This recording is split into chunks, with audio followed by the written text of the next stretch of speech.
Hello बच्चों, स्वागत है एक और मोस्ट इंपॉर्टेंट क्वेश्चन में जो कि आपके एग्जाम में बहुत ज़्यादा पूछा जाता है। इसलिए आप इस वीडियो को पूरा ध्यान से देखेंगे और नोटबुक में नोट करते हुए चलेंगे।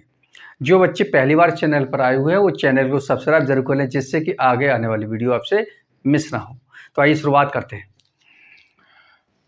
वैद्युत चुंबकीय स्पेक्ट्रम जो कि इंपॉर्टेंट बहुत ज़्यादा है, ठीक है। तो आप इस वीडियो को ध्यान से समझेंगे और नोट करते हुए चलना।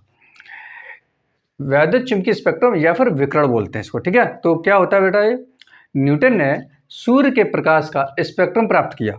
न्यूटन ने सूर्य के प्रकाश का स्पेक्ट्रम, जैसे आप क्लास 10th में देखे होंगे स्पेक्ट्रम, जिसमें इंद्रधनुष कलर भी बोलते हैं, वही स्पेक्ट्रम जिसमें 7 विविगोर बोलते हैं ना आप लोग, वही। तो न्यूटन ने सूर्य के प्रकाश का स्पेक्ट्रम प्राप्त किया, जिसे विद्युत चुंबकीय स्पेक्ट्रम कहते हैं। यह स्पेक्ट्रम दृश्य और अदृश्य स्पेक्ट्रमों से मिलकर बना होता है, ठीक है। तो आपने ये नोट कर लिया होगा। अब इसको हम डिटेल में आगे समझेंगे, ठीक है। ये स्पेक्ट्रम जो होता है वो दृश्य और अदृश्य स्पेक्ट्रमों से मिलकर बना हुआ होता है। तो दृश्य स्पेक्ट्रम किसे कहते हैं वो मैं अभी इधर नोट कर दूंगा, ठीक है। पहले आप इसको समझ लीजिए, फिर इसको पूरा इरेज करते हैं, ठीक है। आप इसको नोट कर लेना, ठीक है। क्या करना है, दृश्य स्पेक्ट्रम बीच में रखा गया है। इसकी वैल्यू जो होती है, इसकी जो तरंग दैर्घ्य का मान होता है वो 3900 एंगस्ट्रॉम से लेके 7800 एंगस्ट्रॉम के बीच में होता है।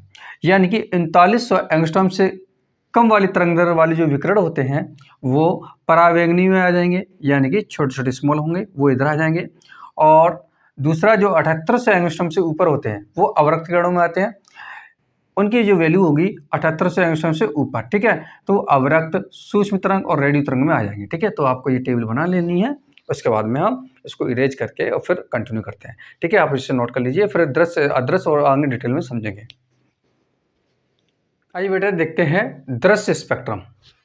वह स्पेक्ट्रम जिसमें बैंगनी रंग से लेकर लाल रंग के विकिरण उपस्थित होते हैं या मौजूद होते हैं, ऐसे स्पेक्ट्रम को हम दृश्य स्पेक्ट्रम कहते हैं। दृश्य स्पेक्ट्रम की तरंग दैर्घ्य जो होती है 3900 एंगस्ट्रॉम से लेकर 7800 एंगस्ट्रॉम के बीच में होती है। ऐसे स्पेक्ट्रम को हम दृश्य स्पेक्ट्रम कहते हैं। जैसा कि मैंने अभी आपको टेबल में समझाया हुआ था, दृश्य 3900 78 के बीच में जो तरंग दैर्घ्य होती हैं, उन्हीं तरंग दैर्घ्य वाली विकिरण को हम दृश्य स्पेक्ट्रम कहते हैं। उम्मीद है आपको यहाँ तक समझ में आ गया होगा। अब बेटा अदृश्य स्पेक्ट्रम आप यहीं पर लिख लेंगे, क्योंकि बार बार लिखना पॉसिबल नहीं है। जहाँ जरूरत होगी मैं लिख दूंगा, ठीक है। तो अदृश्य स्पेक्ट्रम आप हेडिंग डालेंगे, अदृश्य स्पेक्ट्रम, ठीक है।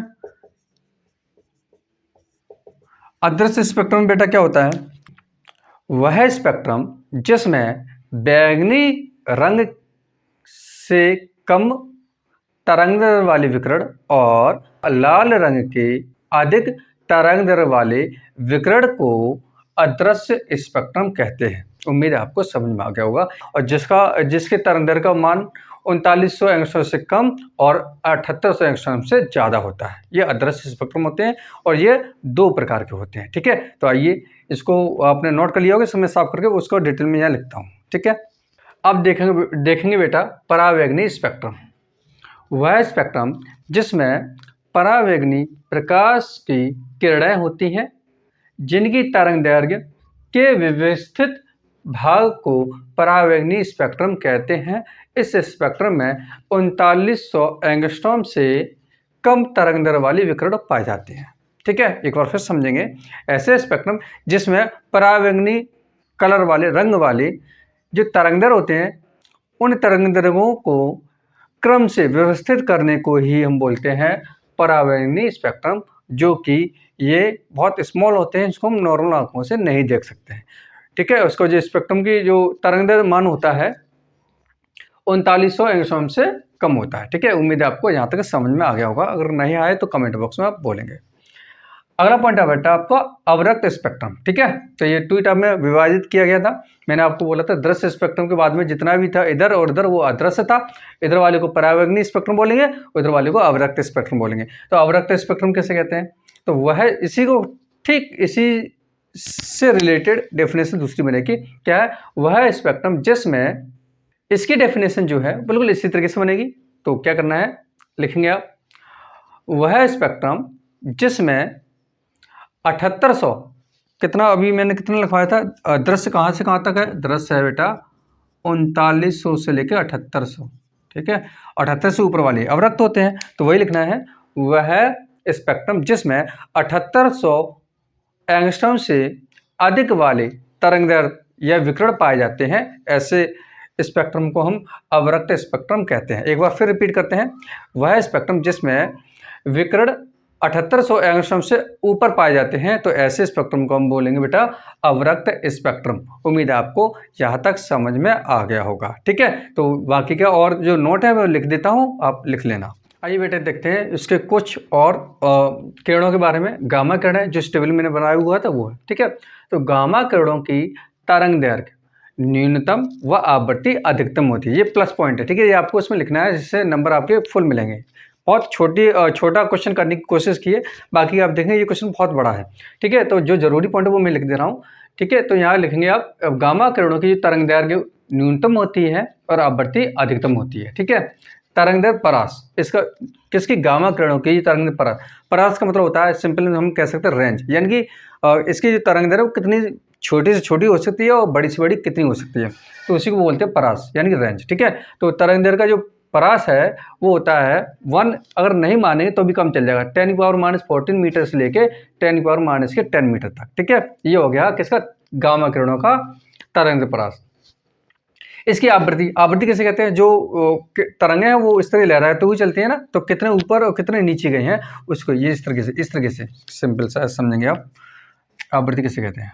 ये हो गया, जब किरणें कुछ ऐसे चलेंगी ना, तो 1 सेकंड में कितने इसने कंपन कर दिए, उसी को आवृत्ति बोलते हैं, ठीक है। ये आवृत्ति हम आपको पहले करा चुके हैं।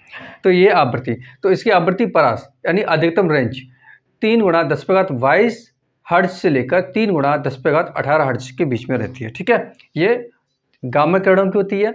अब आते हैं बेटा रेडियो तरंग, ठीक है। गामा किरण इधर मैंने आपको जो टेबल बनाई थी वो सबसे लास्ट इधर था और सबसे उधर वाला रेडियो तरंग था। तो रेडियो तरंग अगला पॉइंट हमने लिया हुआ है, रेडियो तरंगों की तरंग दैर्घ्य सबसे अधिक व आवृत्ति सबसे कम होती है। इसका ठीक अपोजिट होता है ये, ठीक है।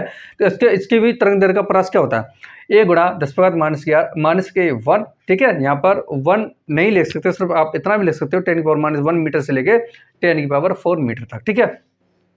इसके जो आवृत्ति यानी कि जो कंपन करती हुई जाती है ऊपर नीचे, उस आवृत्ति का परास है 3×10⁹ हर्ट्ज से लेकर 3×10⁴ हर्ट्ज। बेटा इसमें एक और पॉइंट हम भूल चुके हैं, वो हमें अभी ध्यान आया है, हमने आपको विकिरण नहीं बताया, विकिरण कैसे कहते हैं ना, विकिरण हमने इसमें बार बार यूज किया हुआ है। तो विकिरण कैसे कहते हैं, विकिरण कहते हैं जब सूर्य की रोशनी से जो किरणें ऊपर निकलती हैं, तो ये किरणें किसी भी माध्यम में चलने के लिए जरूरी नहीं है, यानी कि सिंपल हम भाषा में कहें कि ऐसी किरणें या ऐसी तरंगें जिनको गति करने के लिए किसी माध्यम की आवश्यकता नहीं पड़ती है, यानी ये निर्वात में भी गति कर सकते हैं। प्लस जिस एरिया से ये निकल के जाते हैं, तो बीच वाले माध्यम में ये कोई फर्क नहीं डालते हैं। जैसे मान लीजिए सूर्य से रोशनी पृथ्वी तक आती है, तो बीच में बहुत सारी एयर भी है, तो उस एयर को ये कोई भी उसमें परिवर्तन ना करके, यानी उसको हीट ना करके दूसरी वस्तु को गर्म कर दे, तो इस पर ये सभी रूल ये सभी नियम जिस चीज़ में मौजूद होते हैं उसे हम विकिरण कहते हैं। सिंपल सी बात, ऐसे तरंग जिनको चलने के लिए माध्यम की आवश्यकता नहीं होती है, और जब वो चलते हैं तो बीच में जो माध्यम उपस्थित होते हैं उस माध्यम में अपनी ऊष्मा का आदान प्रदान नहीं करते हैं, डायरेक्ट जिस ऑब्जेक्ट पे पड़ते हैं उसी को गर्म करते हैं, जिस वस्तु पे पड़ते हैं उसी को गर्म करते हैं, तो ऐसे तरंगों को हम विकिरण कहते हैं। उम्मीद आपको समझ में आ गया होगा, ठीक है। उम्मीद है मैंने सारी इन्फॉर्मेशन को इस छोटी सी वीडियो में कंप्लीट करने की पूरी कोशिश की है। तो वीडियो को प्यार बहुत सारा दीजिए, ठीक है। एक वीडियो बनाने में बहुत ज़्यादा मेहनत लगती है बेटा, ठीक है। तो अगर वीडियो अच्छी लगी हो तो वीडियो को लाइक जरूर करें, और मैं यहाँ आपको आगे न्यूमेरिकल बहुत जल्द से जल्द न्यूमेरिकल स्टार्ट करने जा रहा हूँ, और इंपॉर्टेंट क्वेश्चन तो आपके चल ही रहे हैं, प्लस आपको ऑब्जेक्टिव भी मिलेंगे, यानी कि यहाँ पर आपको पूरा कंप्लीट फिजिक्स मिल जाएगी, आपके एग्जाम होने से पहले फिनिश कर दी जाएगी। इसलिए बेटा इंपॉर्टेंट क्वेश्चन आगे प्राप्त करने के लिए जो बच्चे पहली बार आए वो चैनल को सब्सक्राइब जरूर कर लें, और दोस्तों के साथ शेयर जरूर करें। मिलते हैं नेक्स्ट वीडियो में एक और इंपॉर्टेंट क्वेश्चन के साथ। दीजिए इजाज़त। जय हिंद, जय भारत।